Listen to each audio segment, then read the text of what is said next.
இந்த வீடியோவை உங்களுக்கு வழங்குவோர் மாலை முரசு செய்திகள் தொலைக்காட்சியின் படிப்போம் ஜெயிப்போம் உயர்கல்வியை தேர்ந்தெடுப்பதில் உள்ள சந்தேகங்களை தீர்க்கும் நிகழ்ச்சி தினமும் மாலை 5 மணிக்கு. வணக்கம். மாலை முரசு செய்திகளை விரிவாக பார்ப்பதற்கு முன்பாக முதல் தலைப்புச் செய்திகளை பார்க்கலாம். இருதரப்பு நல்லுறவு, நிதி மற்றும் வர்த்தக வரி விதிப்பு குறித்து அமெரிக்க துணை அதிபருடன் பிரதமர் மோடி பேச்சுவார்த்தை. டெல்லியில் நடைபெற்ற நிகழ்ச்சியில் இரு நாடுகளின் உயர் அதிகாரிகள் பங்கேற்பு.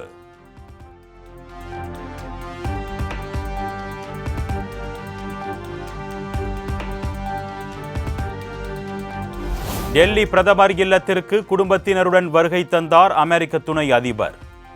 ஜேடி வான்ஸின் குழந்தைகளுடன் கொஞ்சி விளையாடிய பிரதமர் மோடி.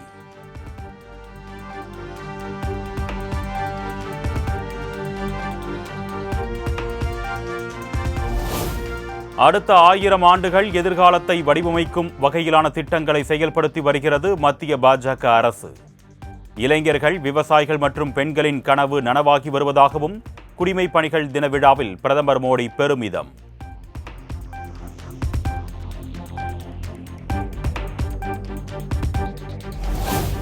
பிரதமர் நரேந்திர மோடி இன்று சவுதி அரேபியா பயணம். பட்டத்து இளவரசர் முகமது பின் சல்மானை சந்தித்து பல்வேறு விவகாரங்கள் குறித்து ஆலோசிக்க இருப்பதாக தகவல்.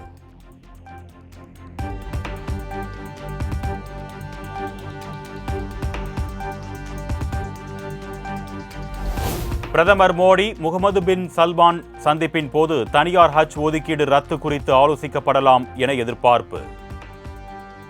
இந்திய பயணிகள் மீதான தடையை நீக்க முயற்சிகள் மேற்கொள்ளப்படும் என்றும் தகவல்.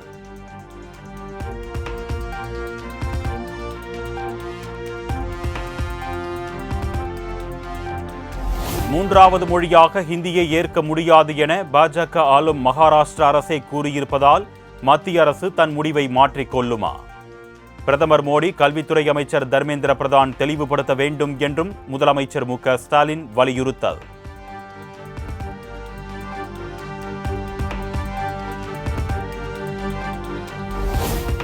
மகாராஷ்டிரா மாநிலம் தொடக்க பள்ளிகளில் ஹிந்தி திணிப்பு இல்லை. எதிர்க்கட்சிகள் கடும் எதிர்ப்பு தெரிவித்த நிலையில் முதலமைச்சர் ஃபட்னவிஸ் விளக்கம்.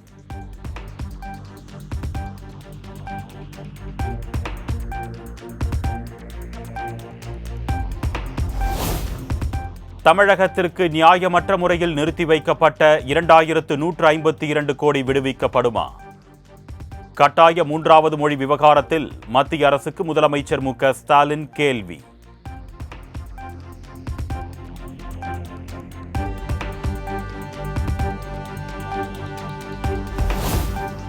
நீட் தேர்வை ரத்து செய்தால்தான் கூட்டணியில் இருப்போம் என்று சொல்வதற்கு தகுதி உள்ளதா என்று இபிஎஸ்க்கு முதலமைச்சர் மு.க. ஸ்டாலின் சவால். திமுக வாக்குறுதி கொடுத்தது உண்மை, மத்தியில் கூட்டணி ஆட்சி அமைந்திருந்தால் நீட் ரத்து செய்யப்பட்டிருக்கும் என்றும் சட்டப்பேரவையில் பதில். சொல்வதற்கு உங்களுக்கு தகுதி இருக்கிறதா? பேரவைத் தலைவர்களே, எதிர்க்கட்சி தலைவர் அவர்கள் யார் கொண்டு வந்த காரணத்தான் இவர் சிக்கல் என்று சொல்லுகிறார். சரி, அந்த சிக்கலை சரி செய்வதற்கு உங்களுக்கு ஒரு நல்ல வாய்ப்பு இப்பொழுது கிடைத்திருக்கிறது. நாங்கள் செய்தது தவறு இல்லையோ, நான் அந்த வாதத்திற்கு போகல, அந்த வாதத்திற்கு வரல. இப்போ இருக்கக்கூடிய நீட்டை ரத்து செய்தால்தான் நாங்கள் கூட்டணியில் இருப்போம், இல்லை என்றால் கூட்டணி விட்டு விலகுவோம் என்று சொல்வதற்கு உங்களுக்கு தகுதி இருக்கிறதா? அதான் முதலமைச்சர் சொல்லட்டு கேட்டுட்டார். மாண்புமிகு பேரவைத் தலைவர்களே, வாக்குறுதி கொடுத்தது உண்மைதான், அதில் நாங்கள் எந்த விதமான மறுப்பும் சொல்லலை. ஆனால் நாங்கள் எங்களுடைய கூட்டணி ஆட்சி அங்கே அமைந்திருந்தால் நிச்சயமாக தொடர்ந்து வருவோம். இப்பொழுது நீங்கள் கூட்டணி அமைத்திருக்கிறீர்களே, இந்த கண்டிஷனை போட்டு அந்த கூட்டணியை தொடர்வதற்கு உங்களுக்கு அருகதை இருக்கிறதா என்று.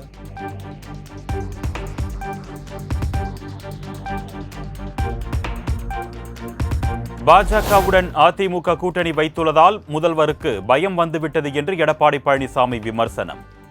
1999 பாஜக என்றால் திமுகவுக்கு இனித்ததாகவும் தற்பொழுது கசப்பதாகவும் பேட்டி. ஏங்க, நாங்க கூட்டணி வச்சா நீங்க எங்க பதறீங்க? முதலமைச்சர் சட்டமன்றத்தில் ஏன் கோவப்படுறீங்க? நீங்க பயப்படுறீங்க? அதிமுக யாரோடாலும் கூட்டணி வைப்போம், அது எங்களுடைய விருப்பம், எங்களுடைய கட்சி. முதலமைச்சர் இப்படி ஆதங்கப்படுவது, இப்படி அதிர்ந்து போய் பேசுவது பார்க்கின்ற பொழுது பயம் வந்து விட்டது. அதிமுக கூட்டணி அமைக்கப்பட்டு விட்டால் ஆட்சி மாற்றம் ஏற்படும், திமுக ஆட்சி இழக்கும், அதிமுக ஆட்சி வரும் என்று அவர் மனதிலே வந்த காரணத்தில் தான் அந்த வெளிப்பாடு பார்க்கப்படுகிறது. சட்டமன்றத்திலே நேருக்கு நேர் பார்த்தேன்.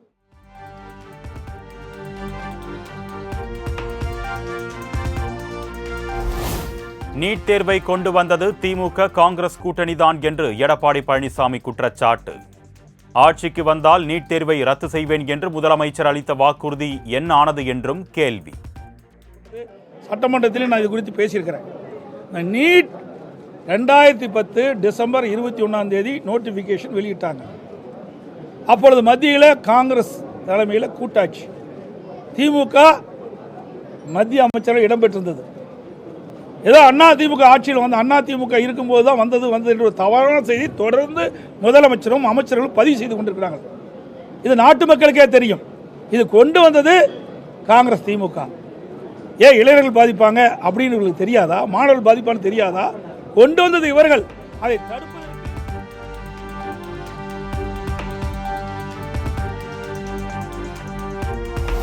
மண் உரிமைக்காக வாழ்வுரிமைக்காக 1000 நாட்களை கடந்து பரந்தூர் மக்கள் அறப்போராட்டம்.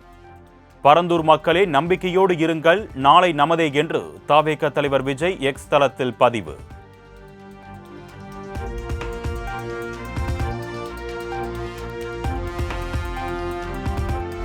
நீட் தேர்வை நடத்துவதற்கு இந்தியாவில் யாருக்கும் தகுதி இல்லையா என்று மத்திய அரசுக்கு சீமான் கேள்வி. சிவன் ஆட்டத்தை பார்த்திருப்பீர்கள், வரும் சட்டமன்ற தேர்தலில் சீமான் ஆட்டத்தை பார்ப்பீர்கள் என்று நகைச்சுவையாக பேட்டி. தேர்வு செய்யறதுன்னு ஒரே கேள்வி, இந்த நீட் தேர்வை நடத்துகிற நிறுவனம் எது? ப்ரோமெட்ரிக்ங்கிற அமெரிக்க தனியார் நிறுவனம். இந்திய நாட்டில் சிறந்த மருத்துவ மாணவர்களை தேர்வு செய்து தருவதற்கு அமெரிக்காவில் இருக்க தனியார் நிறுவனத்துக்கான நேர்த்தி கடன் எந்த கோயில்ல? வேளாங்கண்ணிலையா, இல்லை நாகூர் தர்காலையா, இல்லை எங்கூர் மாரியம்மன் கோயிலையா? அவனுக்கு தேவை என்ன வந்து?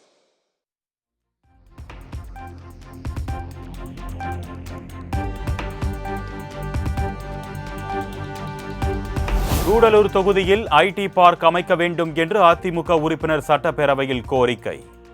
நிதி, திறன், அதிகாரம் இருக்கும் துறையின் அமைச்சர்களிடம் கேட்டுக்கொள்ளுங்கள் என்று அமைச்சர் பிடிஆர் பழனிவேல் தியாகராஜன் பதில். பேரவைத்தலைவரே, இந்த கூட்டத்தொடரிலேயே இந்த அவையில் நான் என்னுடைய துறையில் இருக்கிற சிக்கல்களை கூறியிருக்கிறேன்.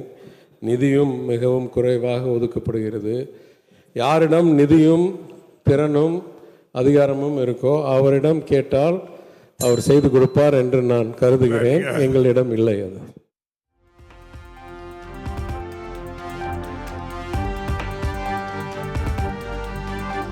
சென்னையில் இன்று கூடுகிறது தமிழக காங்கிரஸ் கமிட்டியின் மாநில செயற்குழு கூட்டம். மத்திய அரசின் மக்கள் விரோத நடவடிக்கை மற்றும் அரசியலமைப்பின் மீதான தாக்குதல் குறித்து ஆலோசிக்க உள்ளதாக தகவல்.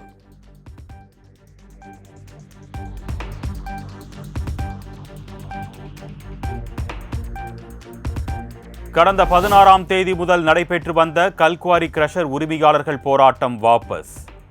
சென்னை தலைமை செயலகத்தில் அமைச்சர் துரைமுருகனுடன் நடைபெற்ற பேச்சுவார்த்தையில் உடன்பாடு.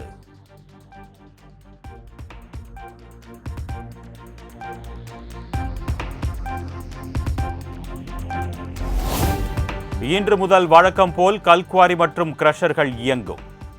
ஜல்லி, எம்சாண்ட், பீசாண்ட் விலை யூனிட்டுக்கு 1000 ரூபாய் உயர்த்தப்படுவதாக கல்குவாரி கிரஷர் சங்கம் அறிவிப்பு.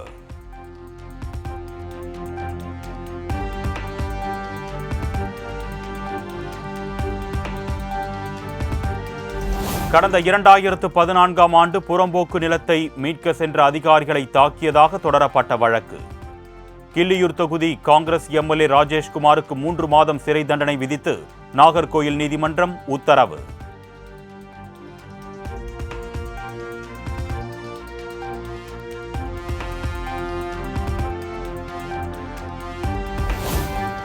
நீலகிரி மாவட்டத்தில் அமல்படுத்தப்பட்டுள்ள இ பாஸ் நடைமுறை இன்று முதல் 4 முக்கிய சோதனைச் சாவடிகளில் மட்டுமே கடைபிடிக்கப்படும்.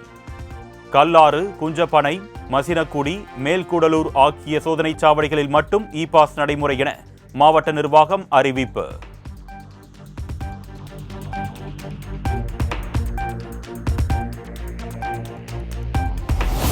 டாஸ்மாக் தலைமை அலுவலகத்தில் அமலாக்கத்துறை நடத்திய சோதனையை சட்டவிரோதமானது என்று அறிவிக்க கோரிய வழக்கு. அனைத்து தரப்பு வாதங்களும் நிறைவடைந்த நிலையில் நாளை தீர்ப்பளிக்கப்படும் என்று உயர்நீதிமன்றம் அறிவிப்பு.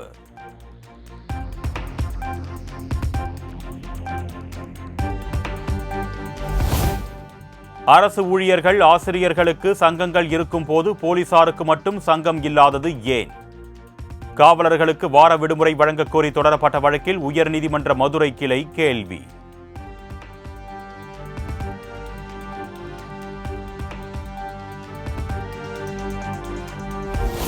காவலர்களுக்கு வார விடுமுறை வழங்க வேண்டும் என்ற அரசாணை எந்த வகையில் பின்பற்றப்படுகிறது? தமிழக டிஜிபி பதில் மனு தாக்கல் செய்ய சென்னை உயர்நீதிமன்ற மதுரை அமர்வு உத்தரவு.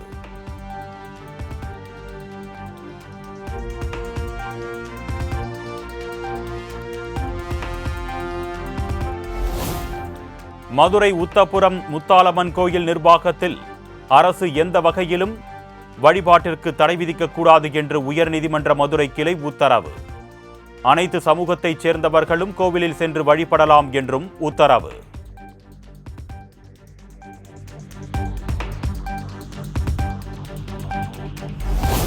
சென்னை உயர்நீதிமன்றத்திற்கு மேலும் 2 நீதிபதிகளை நியமனம் செய்து உச்சநீதிமன்ற கொலிஜியம் பரிந்துரை. கர்நாடகா மற்றும் தெலுங்கானா மாநில உயர்நீதிமன்றங்களில் இருந்த நீதிபதிகள் பணியிட மாற்றம்.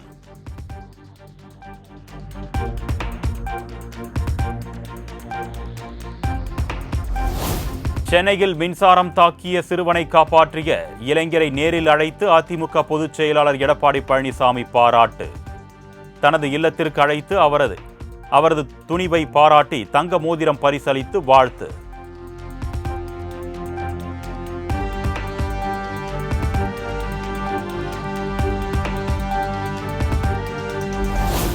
ஜப்பானில் நடிகர் நெப்போலியன் குடும்பத்தினரை நேரில் சந்தித்த திமுக எம்பி கனிமொழி. சந்திப்பு குறித்து நெப்போலியன் எக்ஸ் தளத்தில் பதிவிட்டு நெகிழ்ச்சி.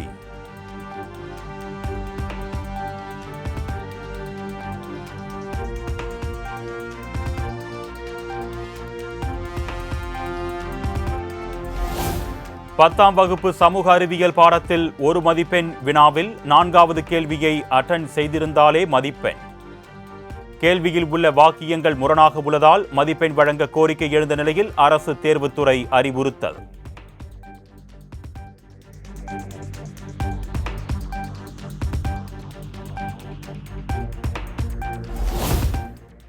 சென்னை பல்கலைக்கழகத்தில் முதுகலை பட்டய சான்றிதழ் படிப்புகளில் சேர விண்ணப்பிக்கலாம். 2025-2026 ஆண்டிற்கான படிப்புகளில் சேர நாளை முதல் இணையதளங்களில் விண்ணப்பிக்கலாம் என அறிவிப்பு.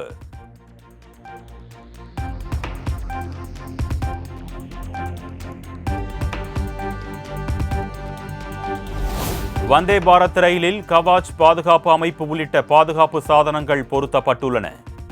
வந்தே பாரத் ரயில் பாதுகாப்பு குறித்து வதந்தி பரவும் நிலையில் பாதுகாப்பானது என்று தெற்கு ரயில்வே விளக்கம்.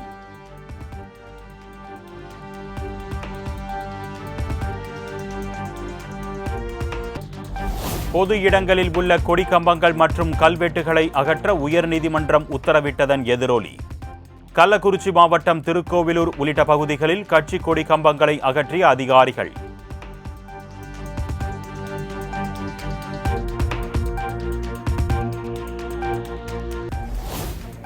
அவிநாசியில் சங்கமம் கலைக்குழுவின் 96வது ஒயிலாட்டம் அரங்கேற்ற விழா. ஒரே வண்ண உடையில் பாடலுக்கு ஏற்ப நடனமாடி அசத்திய தனியார் பள்ளி மாணவர்கள்.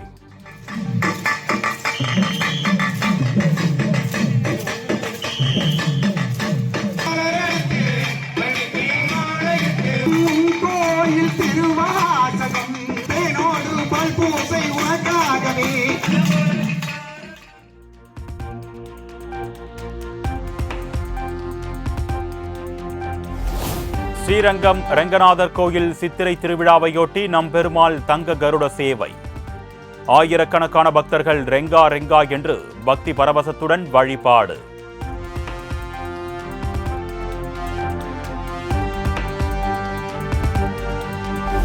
கத்தோலிக்க திருச்சபையின் தலைவர் போப் பிரான்சிஸ் காலமானார். உடல்நலக்குறைவால் மறைந்ததாக வாட்டிகன் அறிவிப்பு. உலகம் முழுவதும் உள்ள கிறிஸ்தவ மக்கள் துக்கம் அனுசரிப்பு.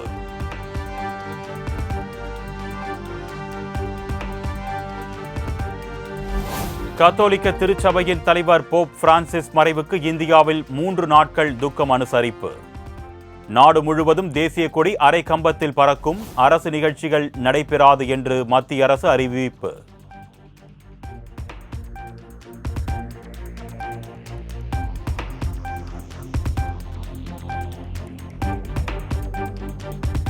கத்தோலிக்க திருச்சபையின் தலைவர் போப் பிரான்சிஸ் மறைவுக்கு அமெரிக்காவின் வெள்ளை மாளிகை இரங்கல். போப் பிரான்சிஸ் உடன் அமெரிக்க அதிபர் டிரம்ப், துணை அதிபர் ஜேடி வான்ஸ் இருக்கும் புகைப்படங்களை பதிவிட்டு வருத்தம்.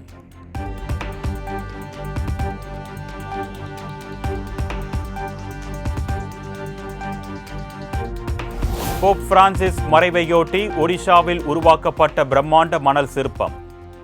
போப்பின் ஆன்மா சாந்தியடைய வேண்டி சுதர்சன் பட்நாயக் கைவண்ணம்.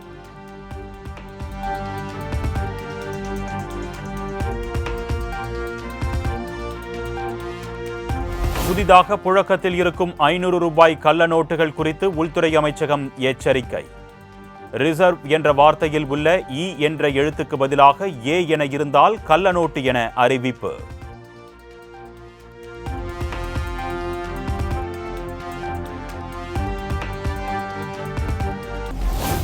நில முறைகேடு விவகாரத்தில் மேல்முறையீடு செய்த எடியூரப்பா வழக்கு அதிக நீதிபதிகள் அடங்கிய அமர்வுக்கு மாற்றம். உச்சநீதிமன்றம் அதிரடி உத்தரவு.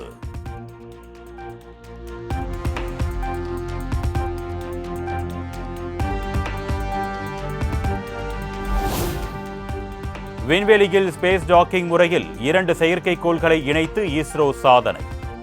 விண்வெளி டாக்கிங் தொழில்நுட்பத்தை கொண்ட 4வது நாடு என்னும் பெருமையை பெற்றது இந்தியா.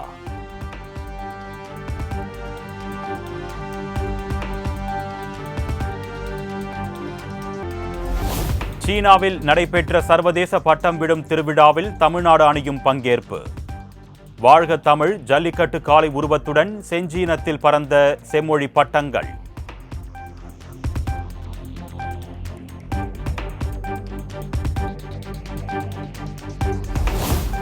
சாட் ஜிபிடி பயனர்கள் ப்ளீஸ் மற்றும் தேங்க்யூ பதிவிடாதீர்கள் என்று சாட் ஜிபிடியை உருவாக்கிய சாம் ஆல்ட்மேன் வேண்டுகோள். பல ஆயிரம் கோடி ரூபாய் செலவாவதாக விளக்கம்.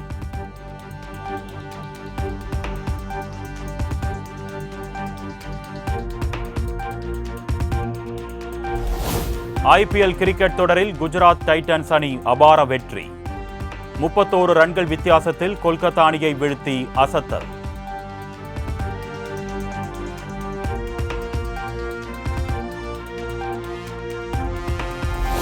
ஐபிஎல் கிரிக்கெட் தொடரில் இன்றைய ஆட்டத்தில் லக்னோ, டெல்லி அணிகள் பல பரீட்சை. போட்டி லக்னோ அடல் பிகாரி வாஜ்பாய் மைதானத்தில் இரவு 7:30 மணிக்கு தொடங்குகிறது.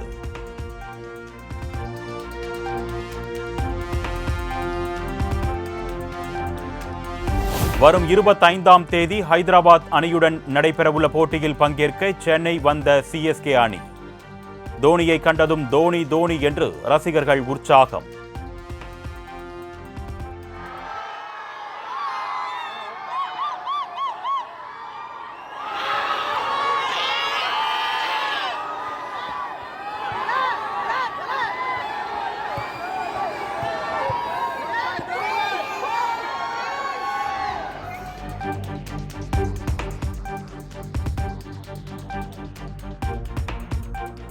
மைக்ரோசாஃப்ட் நிறுவனத்தில் தொழில்நுட்பம் அல்லாத பிரிவில் பணியாற்றும் சுமார் 1000 ஊழியர்களை பணி நீக்கம் செய்ய முடிவு.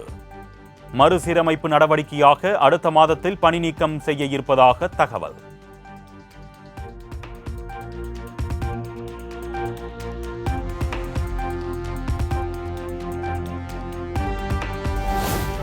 சென்னையில் ஆபரண தங்கத்தின் விலை சவரனுக்கு 560 ரூபாய் உயர்ந்து 72,000 கடந்தது. கிராம் 1 9,015 ரூபாய்க்கும் சவரன் 72,120 ரூபாய்க்கும் விற்பனை.